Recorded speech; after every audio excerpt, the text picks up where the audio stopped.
emergency room doctor said, you know, you're not normal.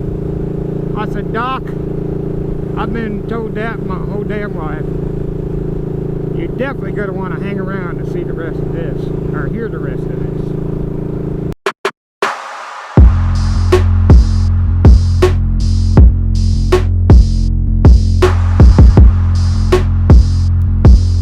I know. Holy cow, Matt, you took a right turn before the video started, or during the intro. What the heck, are you alright? Yeah, I'm alright. And I ain't even on the same road I normally am on, too. Be advised, I'm going to have a cough, guys, and I'll explain why. No getting around it. Alright.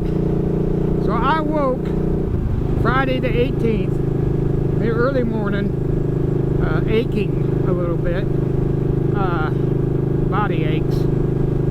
Temperature of 99 degrees. And having trouble breathing. By what I mean is having trouble drawing in breath. I had to work. I had to work on it. I had to deep draw to get the oxygen that I felt was, that my body needed. And so something was up. And I had, I'm going to say, if there's a level 2 pain on the tumor side of my lung, on my left lung, which is, or the chest, the tumor side, about a number 2. So I continue to monitor it. I have stuff in my room, blood pressure cuffs, oxygen sensors, this, that, and the other thing. So my oxygen was fine, everything was fine, except for I had a 99-degree temperature. I was having trouble dragging, the breathing in. I had to do it hard, and the pain, number 2-ish, right there. So I monitored it throughout the day. By afternoon, the pain had moved back to my back, and I still had a temperature, but when it moved to my back was about a 5 on the pain scale. So I decided then that, because I have lung cancer and everything, the doctor and my oncologist told me anything that raises an eyebrow, you need to get to the ER, kind of thing. So Friday afternoon, I ain't never gone straight there. I wonder where that, I bet you I know where it is. Anyways, Friday afternoon I went to the emergency room. Now, like I said, there's going to be a cough. So, I go to the emergency room, they take me in, and they do all the, they draw about 6 gallons of blood out of me. They drew a bunch of blood. And they done some x-rays and stuff, and scan and stuff and everything else, EKG, all the usual stuff. Or usual for me, I should say. And come to find out, I have COVID. Now, a lot of you probably know, someone who has a respiratory illness and catches COVID is not good for them. It is not good at all. It is basically a death sentence. And especially with cancer, the lung cancer that I have. For those of you that don't know, if you're new, I have stage 4 lung cancer, and the reason I say I cheated death for the 3rd time on the thumbnail is because last year I basically died twice in 1 week. And this, and catching COVID is a death sentence for somebody like me. And guess what? Here I am. Alright? Now, so that's when the doctor walked in, and he says, you're not normal.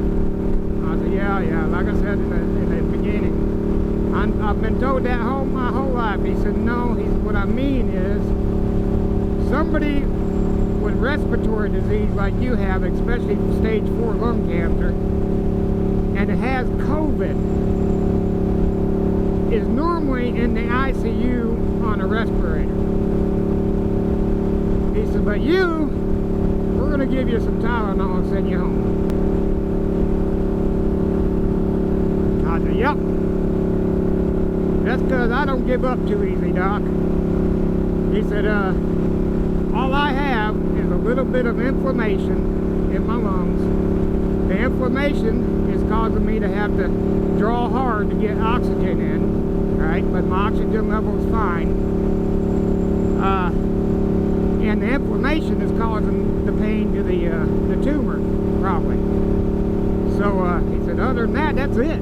You have really no issues with the COVID, even though you have lung cancer. He said, so what's wrong with you, man? He said, oh, you know, like he said, you should be in the ICU on a respirator, but you're not. You're going home. And not just Tylenol. They shot me full of steroids.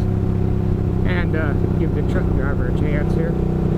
They gave me some steroids that would reduce the inflammation, and I got a prescription for steroids for that also. And I feel fine. This was Friday the 17th when this happened. This is Monday the 20th, so what, 2 days ago, 3 days ago. Other than a cough, I got a little phlegm I'm coughing up. That's it. I feel fine. I no longer have a temperature. I had no, once the steroids started kicking in at the hospital, I left the hospital, I had no more pain over here. It was gone. I felt fine when I left the hospital. I mean, within 15 minutes of them giving me the shot, I felt fine. So, I posted it on Instagram and Facebook. If you don't follow me on Instagram, Facebook, all that, you need to. Hey, by the way, subscribe to the channel if you're new. I'm this close to 1,000 subscribers and even closer to 1,000 followers on Instagram. So go check them out. Please subscribe to my channel. Y'all, it don't cost you nothing, and all it is a way for you to get notified when I post a video. That's all it is. And to help me get monetized. So, like I said, oh, that's what I was getting to. Thank you for everybody that I posted it on Instagram and Facebook and Discord that I was in the hospital, because it's not good. Somebody with let's go this way. Somebody with lung cancer like me, like I have, it's not good to have COVID. Trust me. Like the doctor said, normally somebody like me would be in the ICU on a respirator. But thank you for everybody on Facebook, Discord, Instagram, for all the, you know, the words of encouragement, all the prayers, everything. There's a reason I'm still here. There is a reason that I am still here. I think now, I've always said for a long time, when I retired, when I was a working man, I would buy me a toy hauler and run around to all these motorcycle events, rallies and stuff. That would be my retirement. Like my good friend Desiree, Wind Road Therapy on YouTube, she does that. That's what I was planning on doing. Only I got forced, you know, not forced, yeah, I'm on disability. I'm disabled, okay? And granted, I don't have the toy hauler, but because I am disabled, I have the opportunity to run around to these events. And, you know, not as much as I'd like to, because disability checks are itty-bitty. I definitely wasn't prepared for that. And but yeah, I think that's my purpose, you know, because they you know, they don't want me drive. I used to drive truck before this happened, and they don't want somebody going down the road driving an 80,000-pound vehicle all of a sudden cough up a lung and run over a school bus full of kids or something, you know. So they disabled me. And now, like I said, if it wasn't for being disabled, I wouldn't be able to do the stuff I'm doing. I just wouldn't be able to do it. Granted, I can't afford to do what I really want to do, which is a bunch of them. But I catch a couple events a year and stuff. As a matter of fact, I like the ones I go to. I go to 2 small events 3 times a year. One of them happens twice a year, which is Forgotten Angels Camp out. And then I go to the Stubborn American rally up in Morris, Oklahoma at Adam Sandler's place. Right now, that's about all I can afford to do. And the way the economy's going, it's getting where I can't hardly afford to do that either.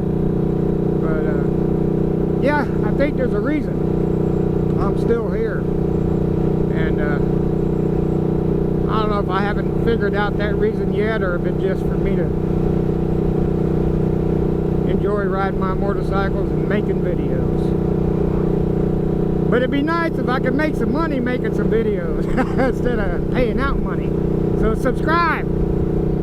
So yes, I still have COVID right now. They said isolate for 7 days. I'm pretty sure this is pretty isolated. Can't get more isolated than this. Just don't come up behind me, you might catch the corona. But yeah, I ain't going anywhere just yet, guys. That's for sure. I'm just too stubborn to give up. But yeah, it kind of still blows my mind.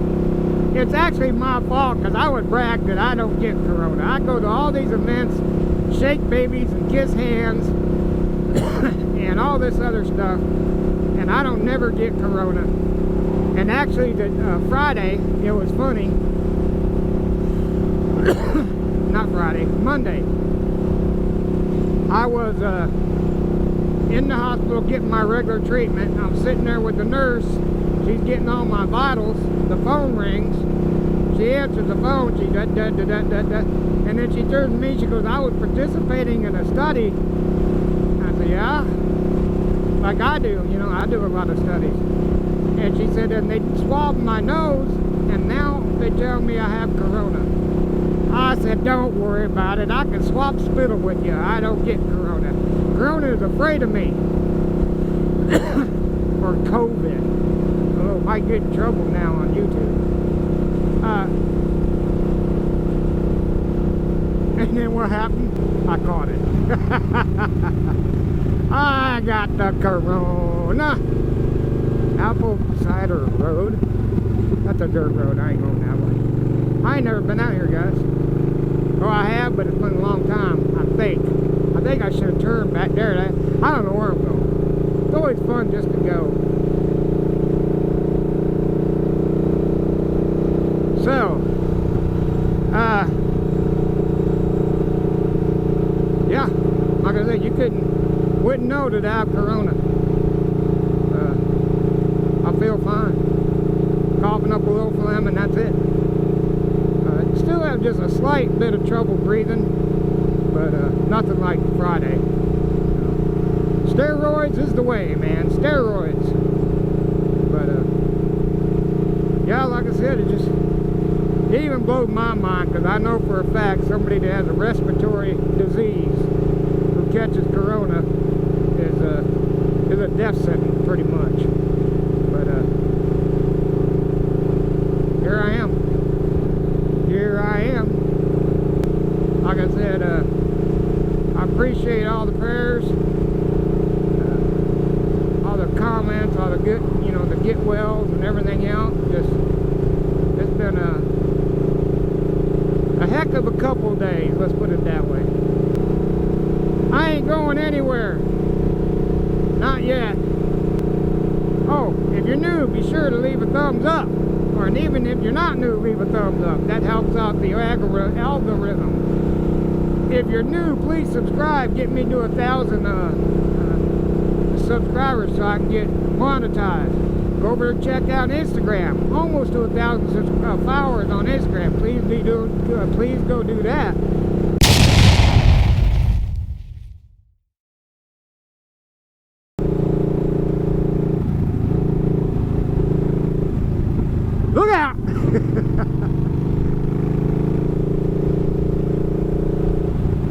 almost got that dog. Whew, I thought that dog would get right in front of me.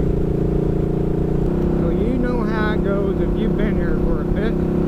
If you have served or if you're currently serving in the military, if you're a firefighter, EMS, first responder, especially law enforcement, if you're in the healthcare industry battling it out on the front lines of this pandemic trying to keep us well and putting yourself at risk, if you're a truck driver delivering all them goods, if you're participating in your government activities and you're voting, standing up for your rights, you're awesome. We appreciate everything you do and the sacrifices you and your families have made. Ladies, flash a stranger today. Boom.